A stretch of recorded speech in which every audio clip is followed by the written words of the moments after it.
Hi, Tony. What was your first Hello World, or what was your first computer, and then your Hello World? Okay, my first computer was Schneider CPC 464. That's in the rest of the world. It's Amstrad, but Okay. that was a small company, Schneider, in Turkheim, where my father comes from, and we had connections to the management, so I would get it cheaper. Okay. Problem was, it was not Commodore C64, so we did not have many games. But was the CPC compatible with ZX Spectrum? No. Okay. Because I had ZX Spectrum and became Amstrad in one point of time. So Amstrad Really? bought Okay. Sinclair. Yeah, exactly. Mm-hmm. So this is how I started. So I always heard about CPC Schneider, and I never knew what it actually is. But okay. That was the old Amstrad, but it was not my first Hello World. The first Hello World was, I think, when in the hospital where my father worked, they had a computer, and I was really interested, so I went there and I learned programming there. They had this basic manual, and I learned programming there. And later, when I had my Schneider, I would definitely program there. But in the beginning, it was the hospital computer. And why you did it? I mean, why you went to hospital to learn programming? This is, how old were you back then? I guess 12. Okay. Something like that. And why you learned programming? It was amazing. You could teach a machine to do something, to print Hello World or Hello Tony or something like that. Yeah, but if you write, on a sheet of paper, Hello World, you have the same impact, Yeah, but it's a screen. I was always amazed or interested in machines that would do something. You press a button, something happens, and I wanted to find out how this works and how I can make it do that. Hey, cool. But how you got the inspiration? So I know you had to know that, I don't know, computers are cool, or you can do something with it. Was it caused by a movie, or No. I don't know. But I was always fascinated by technique, by machines. Hey. But if it was no specific movie or something like that. I watched these movies, like War Games was a brilliant movie. That was really interesting, about artificial intelligence and stuff like that. And I would watch anything with a computer in it, but it was not what inspired me originally to start programming. So you basically at one point it was programming games, definitely. Okay, when I was 13, 14 games, that was it. Cool. So you ask your father to allow you to hack around on a hospital computer to learn programming, right? Yeah. Right. Okay. So instead of caring about the patients, you deactivated the whole server and you took over. And I probably, yeah. Okay. Okay. Cool. There was back that time, when you get these magazines, and the magazines had the listings, and you could type the listings into the computer, and it would be you would play a little game. And I remember there was a skiing game. It was with ASCII graphics, and I typed that listing into the hospital computer. I probably killed a lot of time for the employees there, because probably they played it. Okay. And which computer was it? You remember this? I don't have the slightest idea. Okay. It was a small integrated computer with an integrated screen, integrated thermal printer, but I don't know the make or model. Yeah, it's probably the same as the War Games one, No, it looked different. I would love to have that one. Even with the modem, the acoustic coupling, where they have, from GAM, the isolation that you can, how to call it. They use a regular phone to transfer data, right? Yeah, this is nice technology. There were actually people who could whistle the sounds and send signals like that. So I couldn't send the signal, but I could listen, and I could tell you which game or which program is loading according to the sound. From the data set. Yes. I could as well. Yeah. Yeah. For example, I still remember the sound when on the Schneider I would load Elite, You know Elite? Yeah. I still know how it sounded. Yeah. You had these initial blocks. Very good. Now, millions of computers are hacked right now, I would say. Exactly. The problem is I couldn't generate the sound, but so if my data set is lost, I couldn't, speak to the computer, so it will load Elite. This would be the next step. Maybe just attach a microphone. Yeah. Yeah. So you are also a musician, I guess, right? Because of computers, because of the data set. Not really. My father forced me to learn the piano, but I made my teacher cry. Actually, it was a very, very difficult situation for me, because after 3 years I was really, really still very, very basic. And then I said, okay, if I make my teacher cry, I should probably get permission to stop. Yeah. But piano is similar. No, you push a button and something happens, but it always the same stuff happens. This is the problem. Exactly. It's too direct. You could build some indirection. I think what I guess you build in the indirection, and then your teacher start crying, because your piano was damaged. Yeah, maybe if it would have been an electronic keyboard, story would have been different. But like this with an analog piano, there was no chance that I got really interested in that. So no kidding. So you started programming. So you didn't start playing. You started just with the Hello World. Yeah, I started programming, and later I got the machine. Definitely did a lot of playing and gaming as well. But also I tried to get my listings into the Schneider Magazine. And so, for example, I remember I programmed multicolor sprites for the Schneider. But the listing, so I printed the listing and I sent it to them, and I was really excited, but they never answered. Okay. You managed to publish something? No. Back then? No. No, okay. Unfortunately, I was 14 years old, probably. I didn't even write the correct heading letter or something like that. So probably they just threw it away. This time you would become, Oracle Groundbreaker Chief Officer for that or something, Exactly. Code 1 master. And back then, no one cared. Okay. Okay, cool. So I didn't know that. So you, what you did then? So what was your first serious application you wrote? Doesn't have to be serious, more complicated. It could be a game or whatever. Okay. Yeah, a game. I wrote a game. But the name of the game would have to be bleeped out. Okay. Because it was and die. Oh.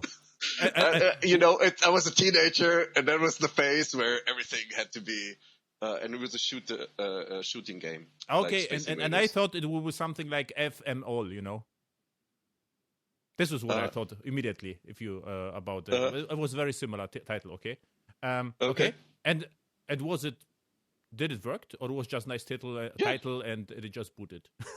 No, the game worked, but I did not distribute it.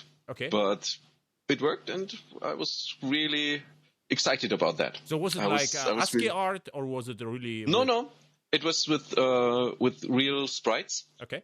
So basically, you would create these 8 by 8 graphics. Mm-hmm. And combine them to a bigger graphic, but you could actually write that in BASIC. You could, it was a combination basically of different graphical features of the CPC back then. So, but was it comparable with commercial games somehow, or? With bad commercial games, yes. Oh, very good. And how old were you back then? I guess 13 or 14. Yeah, this is amazing. Thank you. No, really, no kidding. I mean, okay. And what happened then? So it's getting more and more interesting. So it was still your CPC? I still own it, yes. Cool. But right now I'm not on the CPC because the bandwidth. Yeah, the Java is a little bit too slow, Yeah, exactly. This is why you're complaining about slow times with Payara, Java E, because you're still working on your CPC. Exactly. Okay, so after the CPC, when was after? So how long do you stick with the CPC? Oh, probably until I was 18 or so. Wow, and then when I started studying, I got a Mac, as always. It was bad timing because when I had the CPC, the C64 would have been a better choice. When I had the Mac, Windows PC would have been a better choice because that was the phase when Apple was really, really down. But I was studying biology. So, now I'm interested. What do you have now? A Mac. Okay, so still at the moment I have a Mac. But I already bought the replacement computer for this Mac like 2 years ago, and I thought I'd switch to Windows and give it a try just to get used to it because some customers are using it. But actually, I never used that replacement machine. I'm still on my own Mac. Yeah, this is why the name replacement machine. You should. Yeah. Okay, but very good. So one question regarding CPC. Which programming language did you use? Basic. Basic. Yeah. Just basic, plain, or a little bit assembly? No, just basic. You would just like do some peeks and pokes for some special effects, but that's it. I never got into assembly. The pick and pokes, they made me crazy. So I also started with basic, and I understood everything except pick and pokes because I had my computer. The manual was in French, and I cannot understand French. And at one point of time there was a pick and poke. Like, why the hell they know what's happened there, And I was years later I understood what happens, but at the beginning there is no way to understand, what pick and pokes does if you don't know. It was complete magic. You have to remember the number, the code, and otherwise. Yeah. Okay. Yeah. Cool. So you stick with basic. So you could actually write amazing games with basic, right? Yes. Yeah. Cool. That was possible. I mean, they weren't that big because I only had a couple of screens and they were basically generated. I could not. Also, I was too lazy to write some maps or something like that. So I generated the whole playfield. But you could definitely program games, playable games. Okay. And with 18, you got a Mac and you studied biology. And I know about your biology background because we spent a significant amount of time together in a car. Yes, in Poland. In Poland, yeah. And I asked you about your study. Way too long. Yeah, and we discussed, what to do to become old. And you told me what I remember exactly is you should just slow down, your your digestion system. Caloric intake. Yeah. Caloric intake. So you shouldn't eat anything, you shouldn't move, and then you will become really, really old. So that is actually a good idea. True. Yeah. That's true. That's the only thing that works cross species, and that is really proven for many species now, is that if you eat less, you live longer. And what I heard, another theory is that the how long you live is bound to the amount of times your heart beats. So the faster it beats, the faster you become dead. So there's also among species, and could be somehow true. I don't know how they came up with it, but if you observe a bird. I think it's probably correlation because if you have a slow heartbeat, that means that you're trained, that you're fit, and that's a good indicator of good health. So you would probably get older. Okay, so what amazed me right now, why you started to study biology, except you wanted to find out how to be old. But I mean, you had a CPC background, basic. You are a crazy good programmer. Why biology? I always wanted to study informatics, actually, but in 10th grade, I got a math teacher, and he hated me. He really hated me. He told my mother that he never hated a student as much as me. This is actually interesting. Okay. Yeah. He would.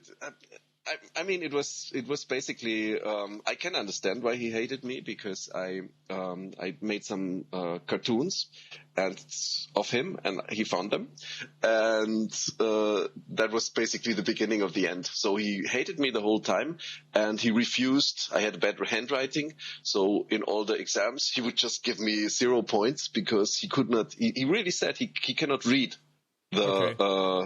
my answers and so on. So I was really bad at math, and that was in 10th grade or 11th grade, I think. So since I got from very good in math to very bad in math in just 1 year, I did not take up math as my main subject for the last 2 years. And after that, I got more interested into biology as well. So I thought maybe the math stuff and informatics is not the most important stuff. And I studied biology, which was a short deviation basically on my path to become a programmer again. But I mean, the behavior of your teacher is almost criminal, right? If you think about that. Yes, he was. It was real fun because I was best friends with his favorite student. She was a girl, and we came to school every day together, and we often came late. So he waited until she sat down because she was sitting in the front and I was sitting in the back.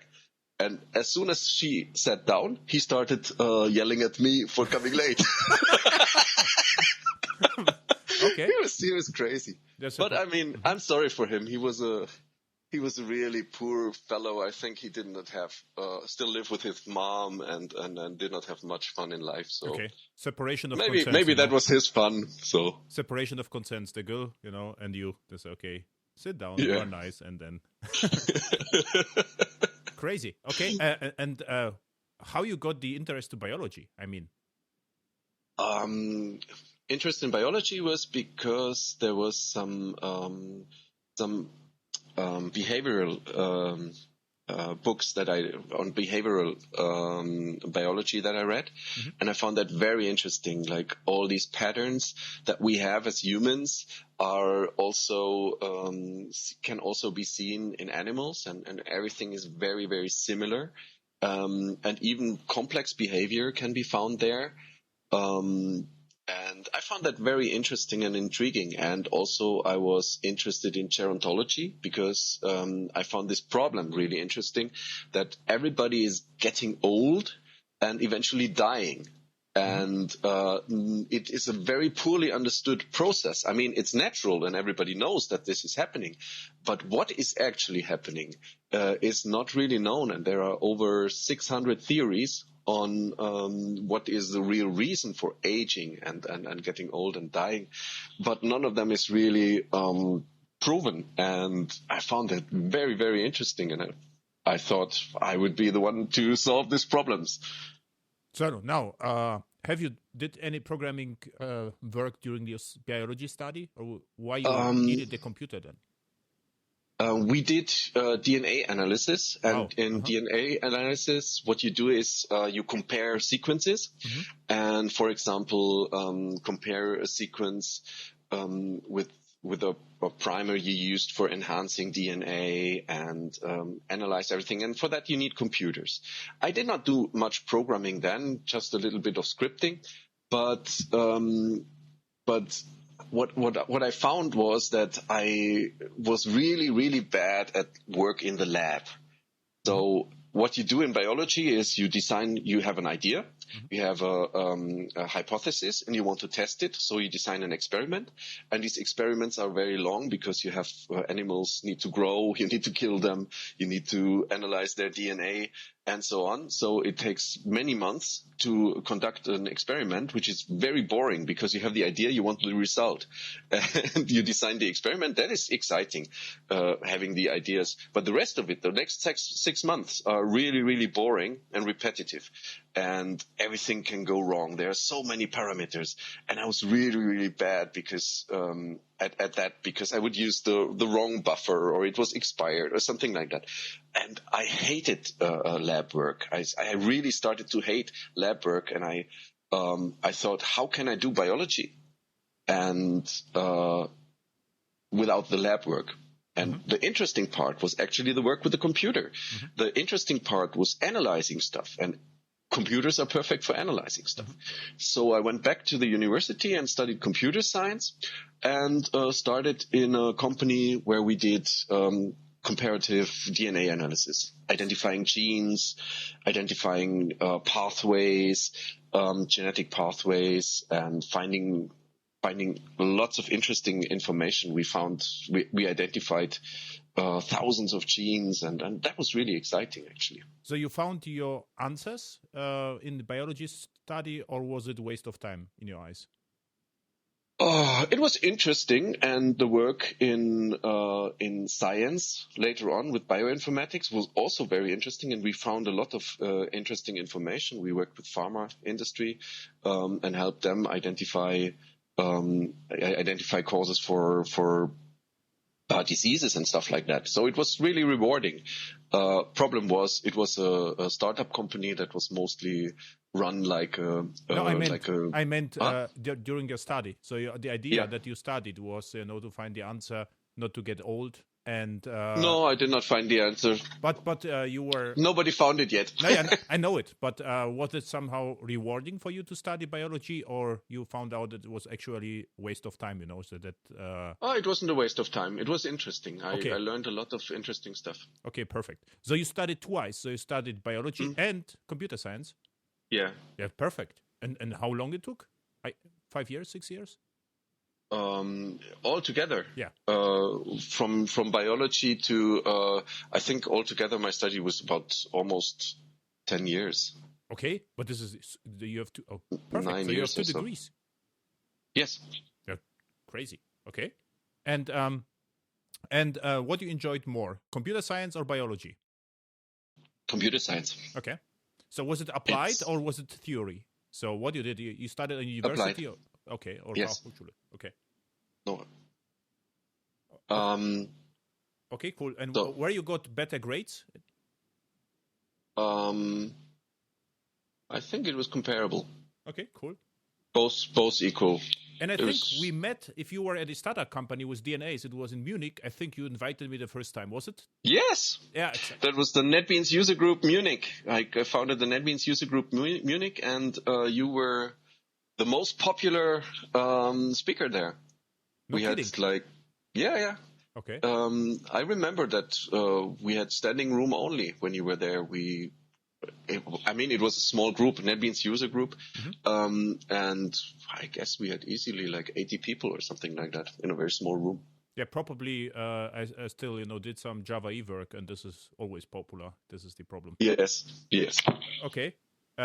Cool. So, how long you stick with the company back then?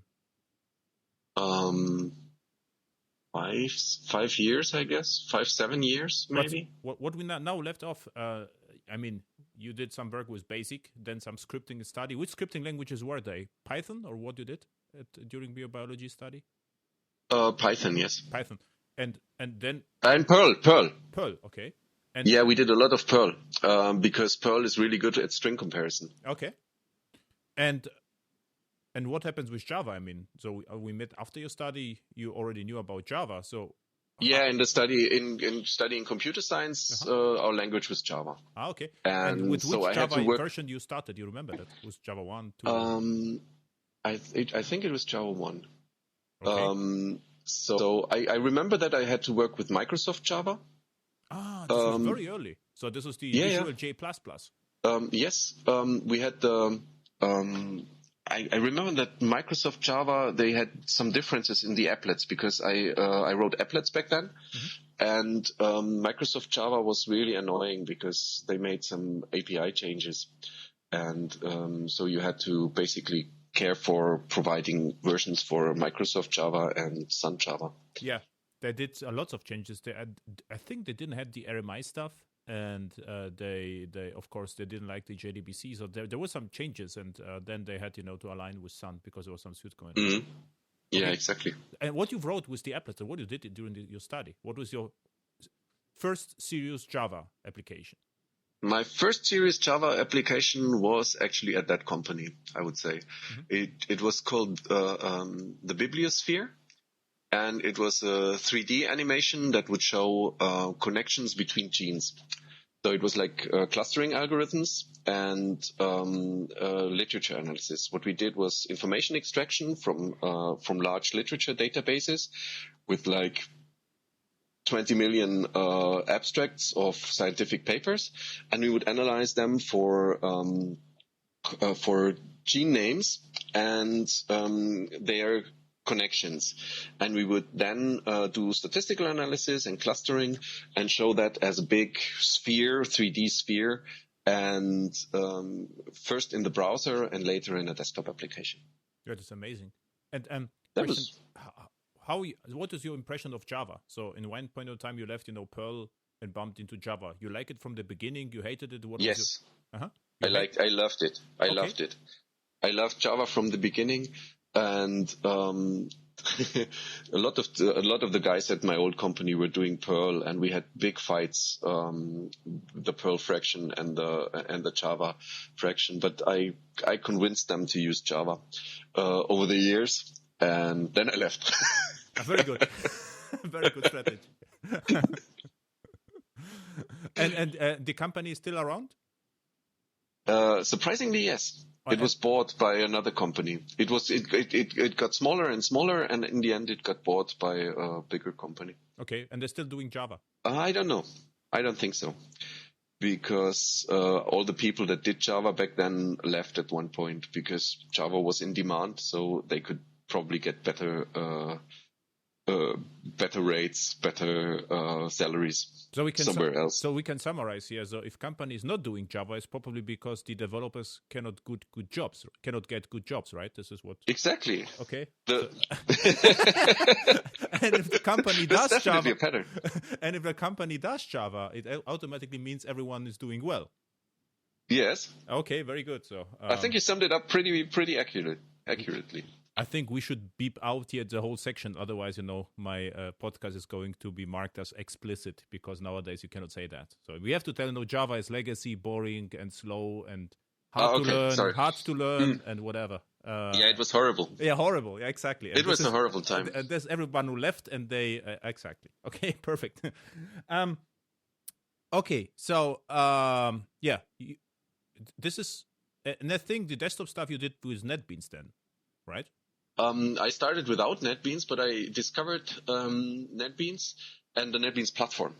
Mm-hmm. So the first time I used Netbeans was actually during what do you call it? And I was an intern at the university in Berlin for a computer scientist who did gerontology studies with applications. And then back then it was called Forte for Java. Exactly. Mm-hmm. And I hated it. It was absolutely unusable. I tried to use it for a couple of days, and then I just stopped using it. And just when I was at the company, I discovered it again. I was using JBuilder back then, and which was actually a great IDE. And then I discovered Netbeans platform. And I found out that you can use Netbeans as a platform for creating desktop applications. And you have everything you need, like a Windows system, like actions, configurable, registerable. You could write plugins and stuff like that. And that was really cool. And that's how I discovered Netbeans. Okay. Must have been around the Netbeans 4 or 5 version. I also started with Forte, and I had to use Forte from time to time because I delivered as a freelancer sometimes courses or trainings for Sun Microsystems, and they forced me more or less to use Forte. But it was terrible. You had to mount jars, what I remember. It's like, where is the class pass? The mount jars. Like, why the hell I have to mount a jar? And then Netbeans came out, and I was like, okay, this is probably the same story. And I ignored Netbeans until 5, I think. This was the first refactoring. And then 6, I think. And then I was hooked into it because you got everything, with single download without any plugins. And in the Eclipse world, I had, 500 different clients, and every client used different plugins, and it drove me crazy. On my laptop, I had different plugin folders with plugin workspaces. I say, I cannot just manage the plugins. I mean, what is going on here? And with Netbeans, there was basically no plugins, which I still enjoy until now. Yes, Netbeans is brilliant. I just this morning I submitted a pull request for Netbeans. Okay, for Netbeans 13 or what? Yes, no, 11.2, I think. Perfect. Because they have DukeScript support in there, and I had to fix something because they have this. The Netbeans has this cool feature where you can enable parts of the IDE on demand. So if you first start with the IDE, it's naked and you cannot do anything with it. And then you say, like, I want to create a Java application, and then it will enable Java support. And I also, that was working for the DukeScript templates and everything, but the problem was on Java 11, a lot of things changed. And internally, we are also using some Java FX. So especially JavaFX changed from 8 to 9, that you could it's no longer delivered with the JDK. So you have to download it and install it. So we had to make them some changes to make it work again with Java 11. So now, so you left the company as well. Yeah. What was the name of the company? Can we? Should I share it? I think it's public anyway, because if I deliver the talk at the company. But it's Genomatics. Genomatics, okay. And what happens after Genomatics? I got more and more requests. I started blogging and did the Netbeans User Group and stuff like that. Was in the Java community, and people contacted me and asked me for advice on Netbeans platform. So they wanted to hire me to help them with the Netbeans platform applications, because I was blogging back then and starting to become an expert. And I found this very intriguing, because the company was very small and was going, in my eyes, nowhere. So I decided that I should take this chance and be independent. And I wanted to be a consultant specifically for biology-related applications, genetics applications, and stuff like that. That actually did not turn out so well, because I never had a customer in that field. But I had customers in very many other fields. And I remembered that actually one of my first customers came via you. Yeah, but it was an insurance company. Yeah, There was an insurance company, and they had an issue. Yeah, I was overloaded with work, and we had a chat, and you said I would like to become a freelancer, and I said okay. Yeah. Then if you like, just go there, because I cannot manage it anyway. And they were really happy with your services. What I can tell you. Yeah, it was funny, because I had this. I looked at their source code. And it was full of profanities. So there were lots of comments like, I hate NetBeans and stuff like that. and worse things. And apparently they had problems for many weeks and tried to solve them. And the problem was they wanted to send an email from this application. And they weren't able to, but only sometimes it would work. So I looked at the code and looked at the patterns and tried the application, and I found that it actually worked in about 50% of the cases. Cool. And hey, better than nothing, right? Yeah, but 50%. What they did is they had an old Delphi application, so they would call the Delphi application to send an email from there to do it reliably. But 50% was a very interesting number, because why would it exactly work in 50% of the cases? DNS or load balancing? No. The problem was module system, because back then NetBeans module system, if you had the same dependency twice in the module system, it would use one of them by chance. So in 50% of the cases, and the issue was Java EE. Because you cannot say that. No, the issue was not Java EE. Yeah, the issue was J2E, the old J2E. This was the problem. How they added the dependencies, because they had the Java mail dependency. Yeah. So in one part they had all the Java Java EE APIs, but not the implementations. And in another module, they had the implementations. So in one part, they would just call the API, but there was no implementation behind it. And in the other part, in the other 50% of cases, they would reach the implementation. What I guess, so it took me. NetBeans, felt a little bit offended because of the profanity in the comments, and this is what happened. So you should be nice to your IDE. So. Yeah, so it took me like 1 hour to solve the problem, and then I was sitting there for the rest of the day. Okay. But later on they fixed that inside of NetBeans. I found it a really nice problem. But later in NetBeans, when you compiled an application, it would tell you cannot have the same stuff twice on, or at least it warned you about that. So it was very obvious what was happening. So what happened then? You still were consultant all the time? So you did NetBeans RCP all the time?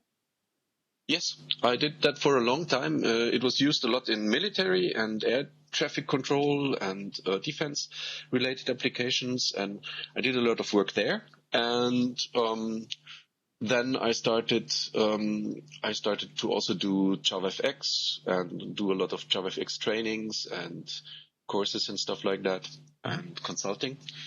And but I wasn't happy how Sun treated or Oracle treated JavaFX, because we wanted it as what it was initially introduced as. Initially, I remember it was introduced as a mobile a platform for mobile devices, a language for mobile devices. And this went away.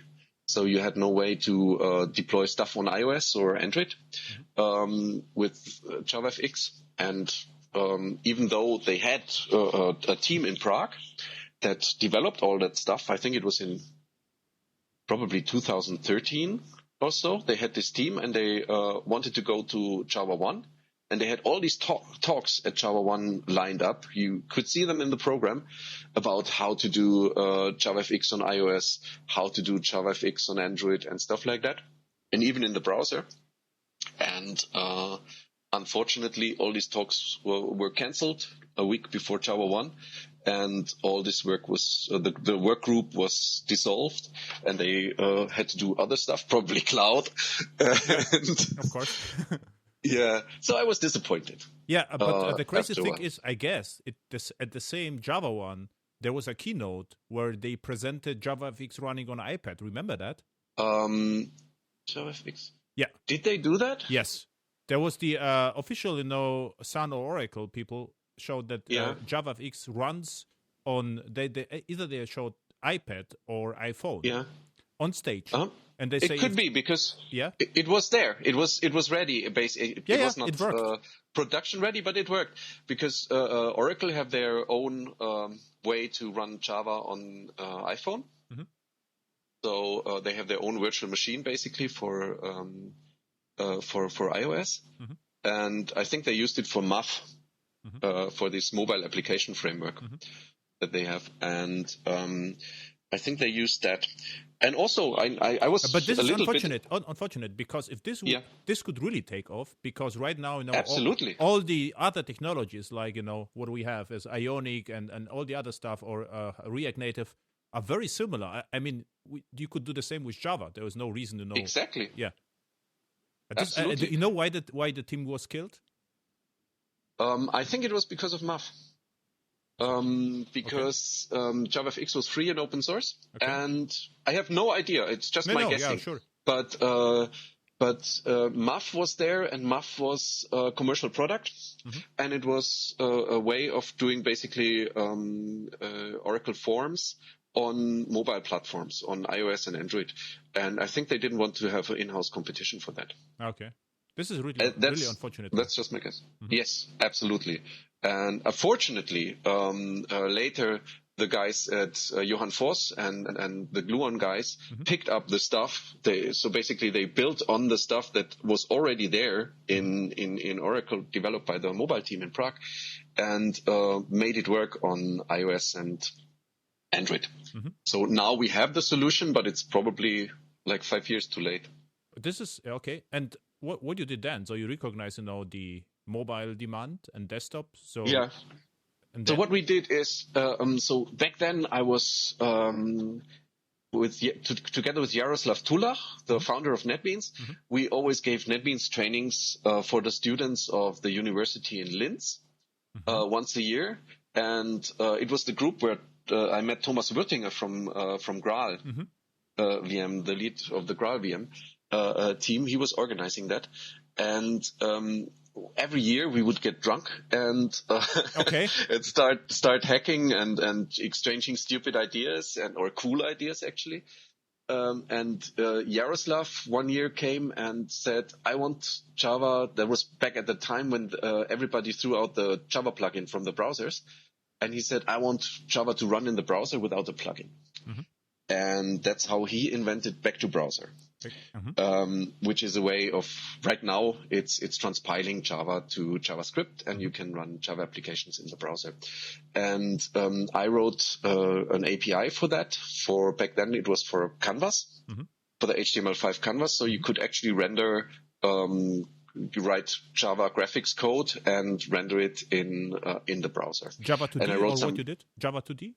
No, it was similar to Java 2D, but it was simpler than that. Because Canvas is similar to Java 2D somehow, right? Yes. Yeah, exactly. Yes, it's very similar, but it was more like the real HTML5 API. But later on, in the meantime, we have an implementation of Java 2D based on that, on that canvas that I wrote back then. And also the team in Prague used the Canvas API and back to browser to also deploy JavaFX in the browser. So we already had some demos of JavaFX running with back to browser in the browser with my Canvas API, and that was also something that they wanted to present at Java 1 but never did. Okay, but the drunken, that was the starting point. The drunken event idea of back to browser, was it at the time as the back to browser was supposed to be commercial, or was it after it was killed? Back to browser was never killed. Back to browser was always after the team was killed. The official. I think it was before that. Yeah, it was before that because it was just like focusing browsers back then. We were just focusing browsers back then. But then Jaroslav developed some APIs, and the APIs were really smart because they used the MVVM model view model pattern to separate the UI, the view technology completely from the Java code. So you would just similar to as it's done in fXML, where you can bind to a property in Java-based controller, but even more elaborate because you would never have to interact with widgets in the Java code.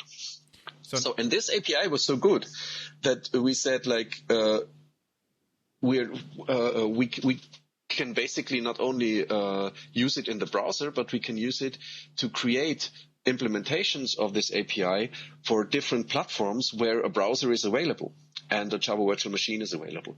And that's how we managed to get Java applications running on iOS by using a Java virtual machine that was available there. Back then it was RoboVM.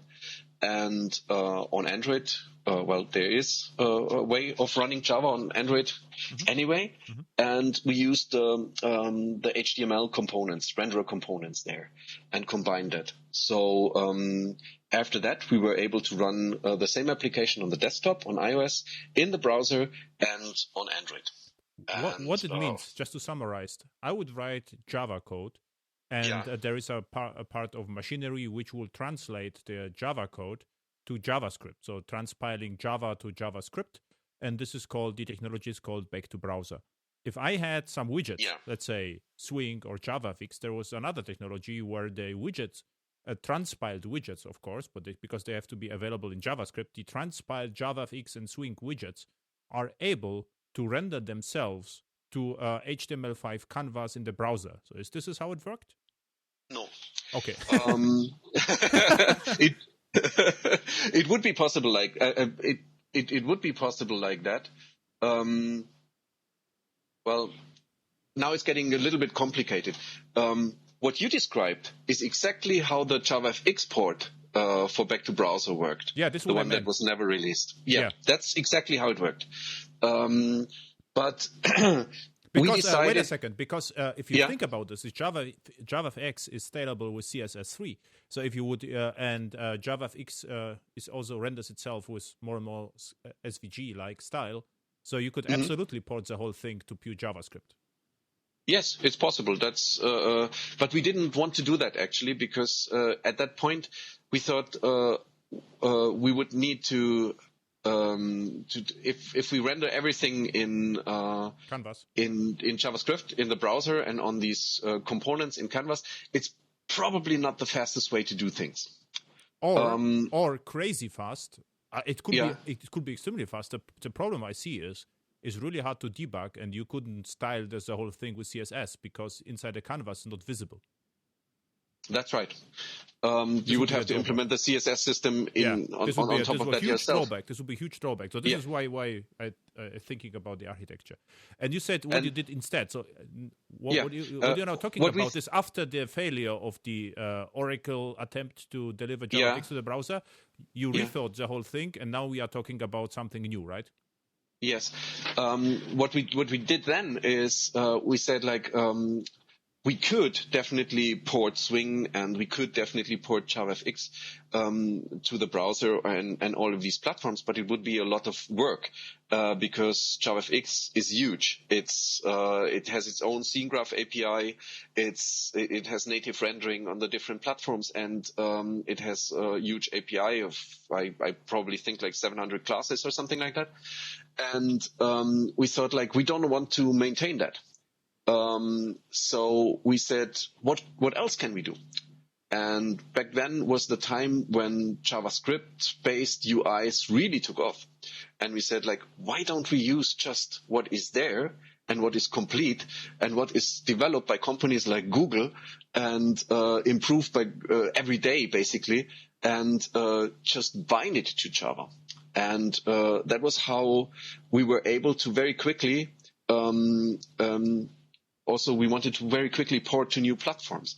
So what we said is in the view, we just use regular HTML, DOM nodes and stuff like that, and bind these DOM nodes to properties in a Java-based model. So when the Java-based model changes, I have a string property and I change it from hello to hello, the HTML-based UI, the DOM would automatically listen and update itself. And that is the model view model pattern, and it works quite well. And we decided to go with that because then we could have an API that is very, very small. It's I guess it's 50 classes or something like that. And you probably only ever interact with 10 of them. And just have basically a binding between HTML and Java. Okay. So we have a small bridge that allows you to bind your DOM to Java properties.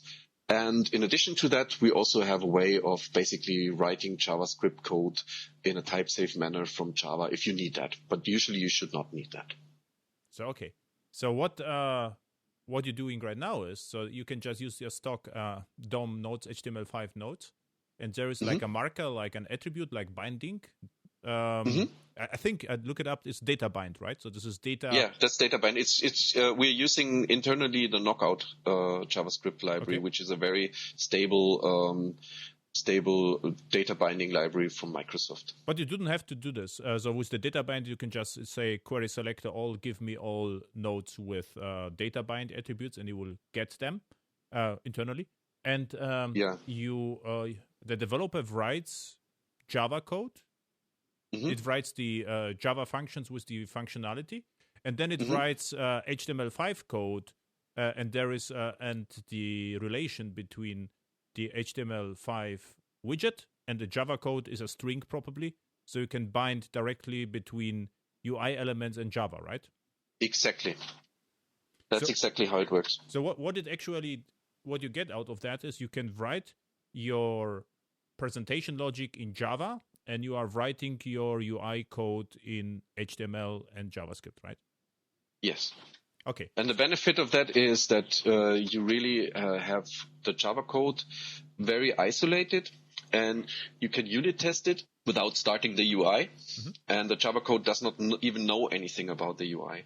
So the APIs are designed in a way that you could even completely exchange the Vue technology for something different.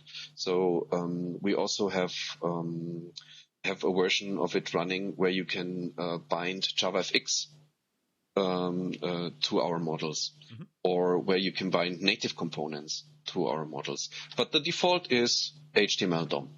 So HTML. But I could actually write my custom elements web components and use the data bind and bind my component with your model. Okay. And are you also supporting custom events? So if I will throw a custom events, can you listen to it? You know it? Yes. Yeah, very good. So there's actually a tight integration with web standards. So the decision is we can write our presentation model with Java, which get transpiled to JavaScript, and we can use web standards UI framework in the front end, whatever we like. We could use Vaadin components and bind them to DukeScript. Now, the name of your framework is DukeScript, right? Yes, that's correct. Yeah. At the moment, I'm using Onzen UI, for example, a lot for mobile development because they have really nice components. Enzo? Onzen. Onzen, okay. Like the Japanese hot bath. Okay. Onzen UI. Okay. Okay. And if I would like to communicate from the presentation to the server, could I just use the regular fetch or WebSockets, or what I have to do? We have an API for that. By default, we can very easily integrate with the REST-based, JSON-based communication, because all the models that we are generating, the Java-based models, can be serialized to JSON and parsed from JSON. So we have an integration that is an annotation, basically, that you put on a method. It's called onReceive, and you give it an endpoint. And you give it the class that is supposed to be the data type of the answer, and it will automatically parse the JSON reply from the server and convert it to Java model object. So you can work with that. You do not have to parse anything.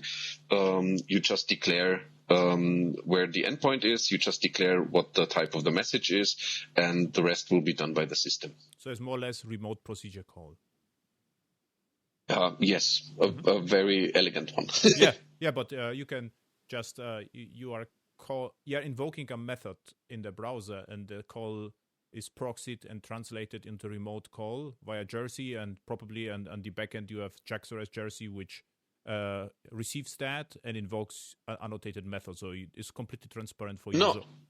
No, the annotated method is in the client application. Yeah, this is so we can talk to any REST endpoint. It doesn't matter in what language it is. It just needs to give us some JSON, and we create a Java object that represents the JSON, and it will be automatically parsed and converted into that object. So for example, if I call getUser, I will get a JSON message with the user, and DukeScript automatically converts that into a Java object, user object, and I can work with that and display it in the UI.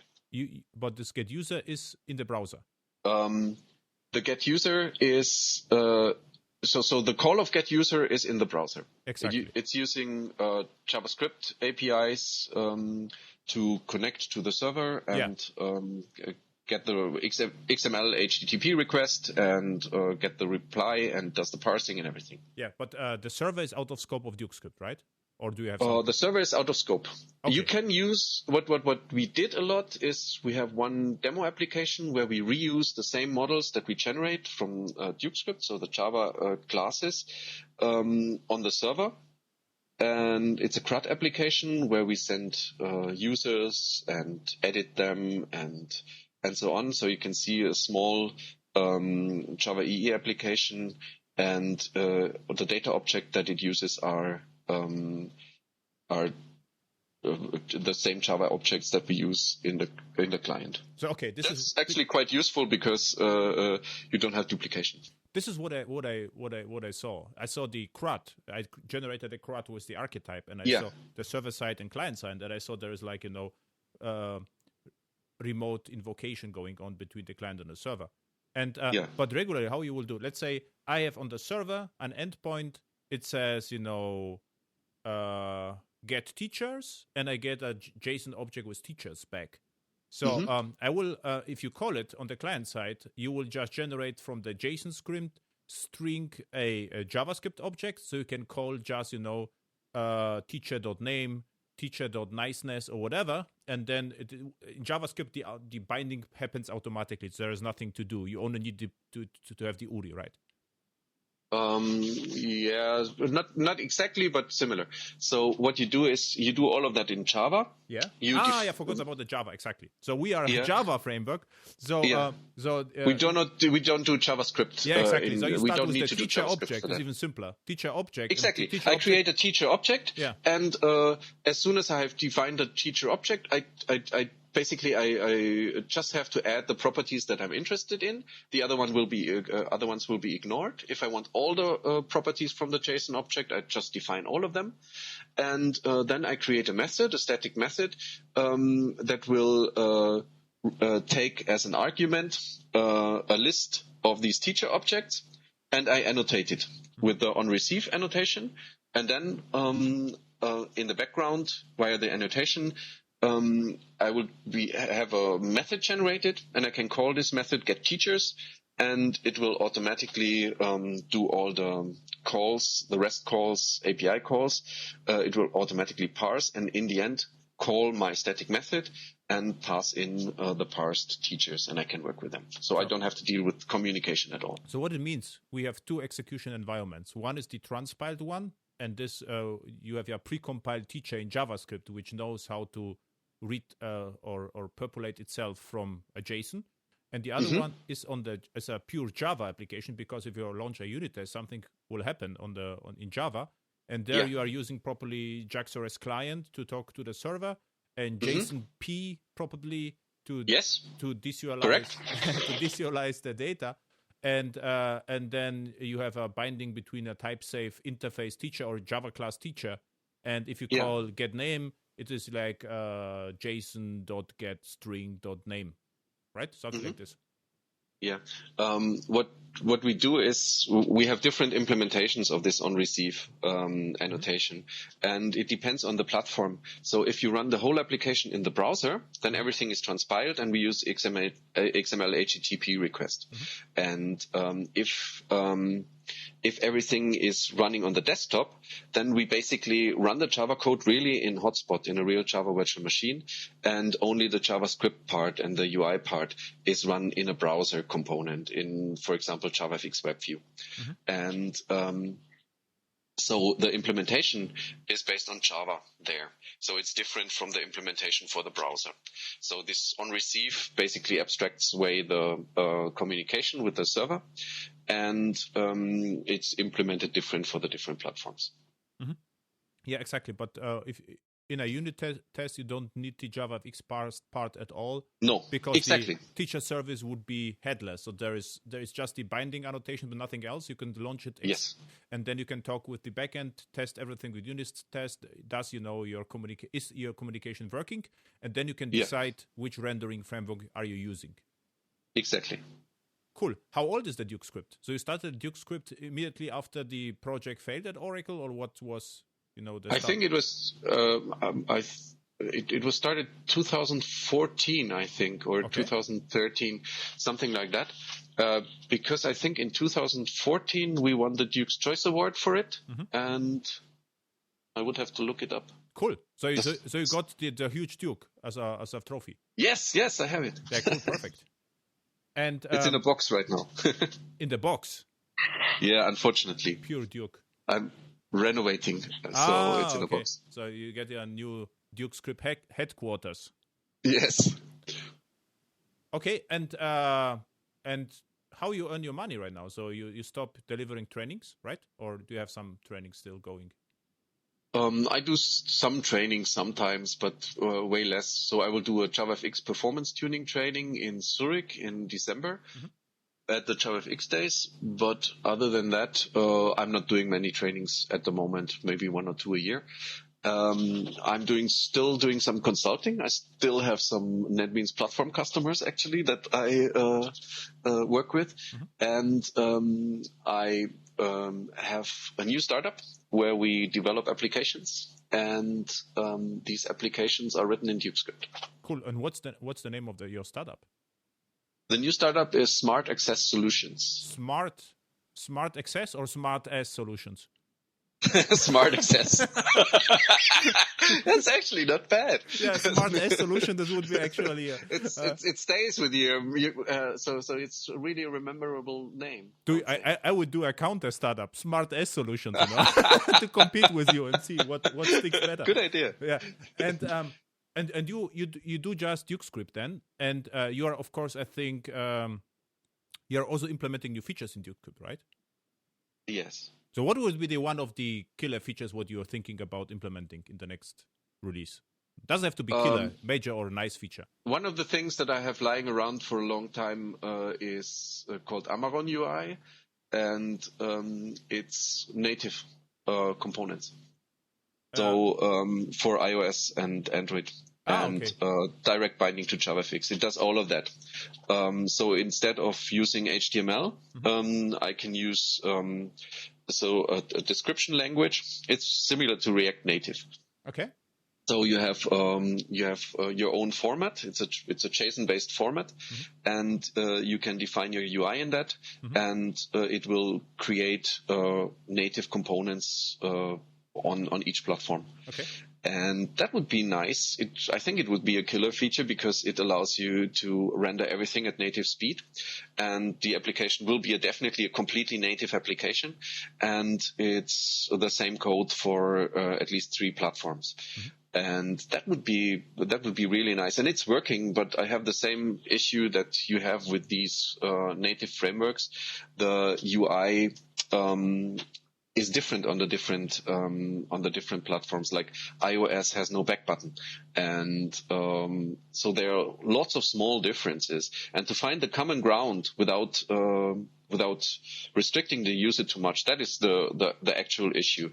But I hope that I will find the time to finish that and publish it soon. Very cool. And the biggest thing that we did recently was I just contributed a couple of presenters, which are implementations of our APIs to NetBeans. So the NetBeans project now has a couple of presenters that allow you to run DukeScript applications, or they call it HTML 4J or HTML Java applications with GTK-based browsers and also some core classes that you need to implement it for different platforms that we used for iOS and Android. And these are now part of NetBeans. And we're probably doing an announcement and an article about that next week. Okay. And how it could basically lead to NetBeans. NetBeans actually is using DukeScript at some parts internally for the wizards, and you can already write DukeScript based plugins and stuff like that with NetBeans. And with our contribution, we want to enable users to do even more with that. So in the end, maybe we can run NetBeans in the browser. So to summarize, Java is back in browser, right? Yes, definitely. And are you also selling commercial support or some products for your DukeScript, or is it for DukeScript? Yes. Okay, so people can actually give you some money for DukeScript. Yes, they sometimes do. We do not do much marketing, so it's not really huge. It's not the unicorn that you were kidding about, but we have business and we have business customers. Yeah, but I have to say it's really important because let's say so in the past I did some work with JSF prime faces, also with Vardin components and Vardin elements. And what I tell my clients is instead, of hiring me to extend the components, you should rather hire Vardin, now DukeScript or prime faces guy, because if they extend the platform for you, it's not a fork. The new release will include the changes. If I do something for you, with the UI, you are depending on me, which is not a bad thing. But I mean, it is you spend too much for maintenance. So I think it is really not a bad idea to hire the people who actually create the frameworks to extend the frameworks, because then okay, this is an interesting feature. You can include it to a platform. In the next release, it is automatically included. So I mean, commercial support is is sometimes even the cheapest possible solution for larger clients. Yes, definitely. And I'm glad that some of the clients really understand that. Yeah, because if they understand money, they will understand then. Either you have a time or money. And if you fork let's say I will fork now your Duke script and create my own widget, then do your iOS binding stuff and change the API. And I would really like to run on iOS. Then I will remigrate or rebase with your changes, and they will cost me a lot of time over time. That's right. Yeah. On the other hand, it's also a two-sided sword for somebody who produces a platform. I was talking once with the iReports guy. I don't know his name. He said he sees a problem in companies who create a product doing support and consulting. So he doesn't do that. He just sells licenses, because he says if he has to decide where to spend time, it will be bad for the framework. So if you do consulting, it will cost you. You will invest time into the consulting, and you cannot invest it into further developing the platform and your product, making your product better. I think that's true for small companies to some extent, but still, I decided that I will do consulting and I will do support, because in the end, as you said, sometimes you can feed that back into the platform. And you can enhance the platform like that, and you can further it and make it better. Yeah, exactly. So, for instance, 80% of my open source, attempts and projects are just because I got asked, by 5 different clients about that in one point of time. I say instead, re-implementing that over and over again, I would just open source the whole thing, and it's easier for me to document this, and this is in one place. And if someone directly would like to use it, just go for it. But I think it is, if you are reasonable, this is the way to go. Get the idea from consulting and extract the ideas, and what's interesting, just apply it to a product. I would say this would be the right strategy. Don't do everything, just whatever suits the product best, and any client specific extensions I would maintain in branch whatever, but then they have to pay for it, of course. Right. Yeah, perfect. Makes sense. So where people can find you on the internet? Depends on what they want to find. They can find smart access solutions if they need to manage lots of electronic locks under smart-access-solutions.com. Yeah. And they can find DukeScript, which is more likely that they would look for that under dukescript.com. And are you on Twitter? I'm on Twitter. My name is Monaco Tony. Monaco Tony. Okay, very good. So, anything to add? So, I think we covered a lot of ground, right? Yes, I think so. Enjoy developing Java. Yeah. Don't do too much JavaScript. No, I'm actually doing a lot of Java in the backend and just JavaScript in the front end. But with your solution, would be not that different. This is what I thought the whole talk about that. So I do a lot of web components on custom elements. Actually, we are killing frameworks in the front end. But what we are killing is stuff who no one needs. Dependency injection modules or whatever. And with your solution, it will perfectly fit, because this is whether I put on my component data bind attribute or not. I don't care. This is not intrusive. Yes. And if the developers choose, to use type safe presenters with unit tests, even better. So I would say, This is not like DukeScript is for me not like a framework, more like how to call it. This is hard to tell, right? Because it wouldn't affect my custom elements at all, right? No. Yeah, this is what I mean. This is just the developer choose, to implement the presentation logic somewhere else, which is acceptable to me, because the added value you could explain to me, because you would say, you can unit test in Java. We have great IDEs. This is what I understand. What I don't understand is when someone uses reactive programming frameworks to call HTTP endpoint on the backend, and no one knows how it works. So this is for me as okay. This is for me as okay. Sorry, I don't get it. If you like, do it. But this is the distinction. So for me, the added value is there, and perfect. Okay, cool. So I'm happy that you like it. Yeah, thank you, and see you next time. Thank you very much for having me.